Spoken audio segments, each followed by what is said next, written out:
On a sweltering summer afternoon where the sun baked the city streets into a hazy shimmer, a young boy stood alone at a street corner. He leaned against a tall wooden fence, his small frame lost in the vastness of the urban landscape. With a listless energy, he kicked at the gravel, sending tiny stones skittering across the pavement. The air was thick with yellow dust, stirred by a lazy wind and the distant rumble of clattering trucks that moved like ghosts through the heat. His daydreaming was interrupted by the quiet patter of paws. A small, dark brown dog came trotting down the sidewalk, its journey marked by an air of earnest purpose. A frayed rope dangled from its neck, occasionally tripping its determined stride. The dog stopped directly in front of the boy, and for a moment the two simply regarded each other, two lonely souls meeting in a world of indifference. After a brief hesitation, the dog offered a hopeful wag of its tail. The boy, in turn, reached out a cautious hand,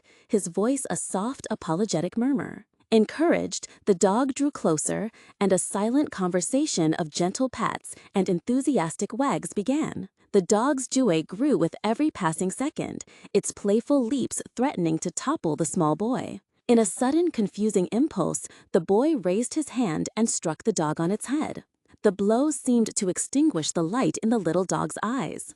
Overwhelmed and utterly astonished, a deep wound settled in its heart. It sank to the ground in despair. When the boy struck again, muttering childish warnings, the dog surrendered completely. It rolled onto its back, holding its paws up in a peculiar prayer-like gesture. Its eyes and ears conveyed a silent plea for mercy. The sight was so comical that the boy couldn't help but laugh. He gave the dog a few more light taps just to see it repeat the funny pose. But the little dog took this punishment with the utmost seriousness. It must have believed it had committed a terrible crime, for it wriggled with contrition, expressing its repentance in every way a dog could. Eventually, the boy grew tired of his game and started for home. The dog, still in its posture of prayer, watched him go. Then, scrambling to its feet, it began to follow. The boy meandered home, his attention caught by various curiosities along the way. During one of these pauses, he noticed the little brown dog trailing him like a shadow. He found a small stick and swatted at his pursuer. The dog flattened itself to the ground,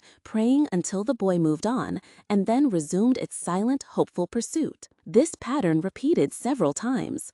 The boy would turn, beat the dog, and proclaim through his childish actions that this creature was worthless. And each time, the dog would apologize with its entire being, eloquently expressing its regret before stealthily continuing its journey. Its manner became so guilty that it slunk along like a phantom in the boy's wake. When the boy reached the steps of his tenement building, the dog was just a few yards behind. Agitated with shame at being discovered again, it tripped over its own dragging rope and tumbled forward. The boy sat down on the step, and the two had another encounter. This time, the dog tried with all its might to please him, performing little gambols and tricks with such abandon that the boy suddenly saw its value. In a swift, avaricious move, he lunged forward and seized the rope.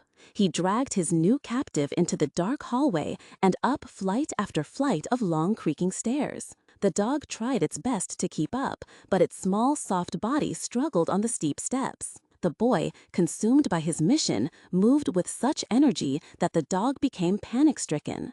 In its mind, it was being hauled toward a grim, terrifying unknown. Its eyes grew wide with terror. It began to thrash its head and brace its legs, but the boy was relentless. He was completely absorbed in his purpose, and the dog was very small. The boy was victorious. With a final tug of triumph, he dragged his new possession across the threshold of his family's apartment. No one was home. The boy sat on the floor and made friendly overtures to the dog, which were instantly and gratefully accepted. The dog beamed with affection for its new master. In a short time, they were inseparable companions.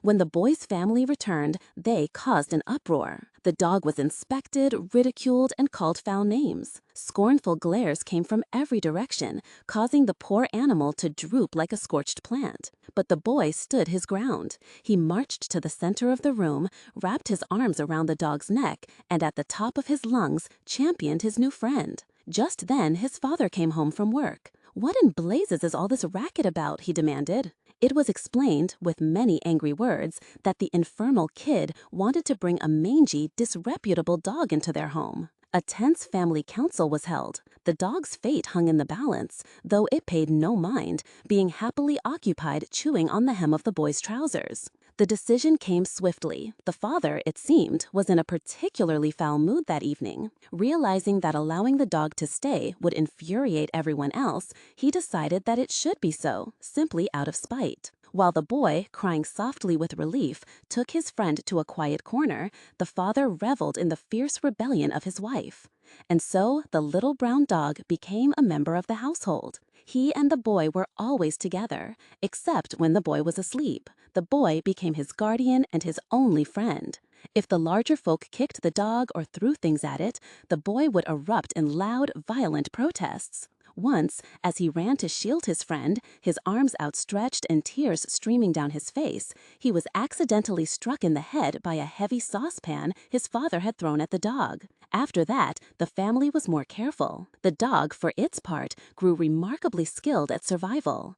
In the small, cluttered apartment, it displayed the strategic genius of a general, dodging and weaving through furniture to avoid thrown objects and angry feet. It was a rare occasion when anyone could land a serious blow. These scenes, however, never happened when the boy was present. The family learned that if the dog was harmed, the boy would burst into a storm of sobs so riotous and unquenchable that it was easier to leave the dog alone. The boy's love was the dog's shield, but the boy couldn't always be there. At night, from a dark corner of the apartment, the dog would sometimes let out a wild, mournful cry, a song of infinite loneliness that echoed through the building and made the neighbors curse. At these times, he would often be chased and hit with whatever was at hand.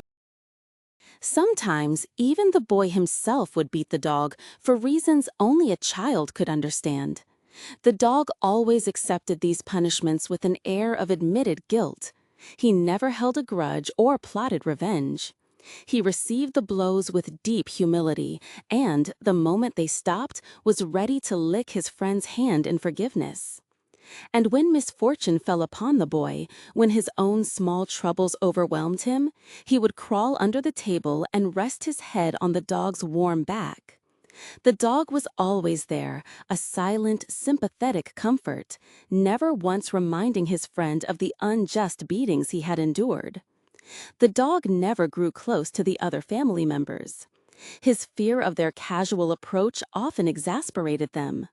They took some satisfaction in underfeeding him, but the boy watched over this, and when he forgot, the dog was clever enough to find scraps for himself. And so the dog prospered in his own way. He developed a surprisingly large bark and mostly ceased his lonely howling at night. His devotion to the boy was a sublime and beautiful thing. He could pick out the sound of the boy's footsteps from all the other noises of the city. Their small world was a kingdom, and the boy was its absolute monarch. In the dog's heart, there was only love, fidelity, and perfect, unwavering faith. One day, the father came home exceptionally drunk.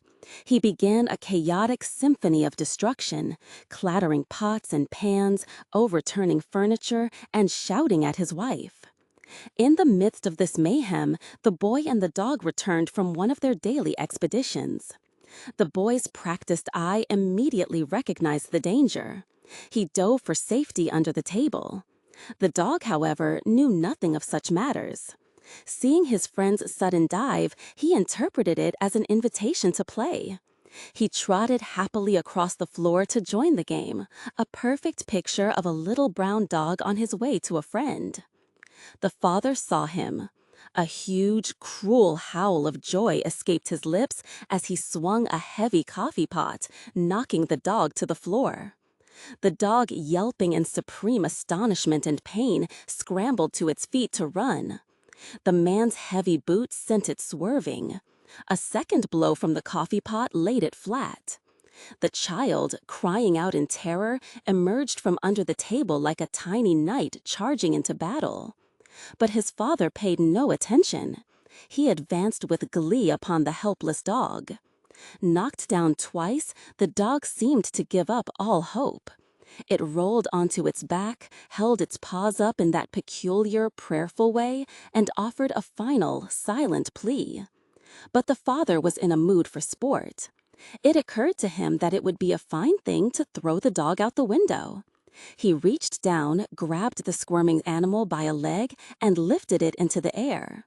He swung it hilariously around his head a few times, and then, with great accuracy, flung it through the open window. The soaring dog was a momentary spectacle for the entire block. A woman watering her plants in an opposite window gasped and dropped her flower pot. People leaned out of their windows to watch its flight. Down below, children pointed and shouted. The small, dark brown body crashed onto the roof of a shed 5 stories below, then rolled off and fell to the hard pavement of an alleyway. In the room high above, the boy let out a long, dirge-like wail and fled the apartment. It took him a very long time to get to the alley, his small legs forcing him to go down the stairs backward, one careful step at a time, holding tightly to the rail. When they finally found him later, he was sitting silently on the cold pavement, a small guardian keeping a final, solemn watch over the body of his dark brown friend.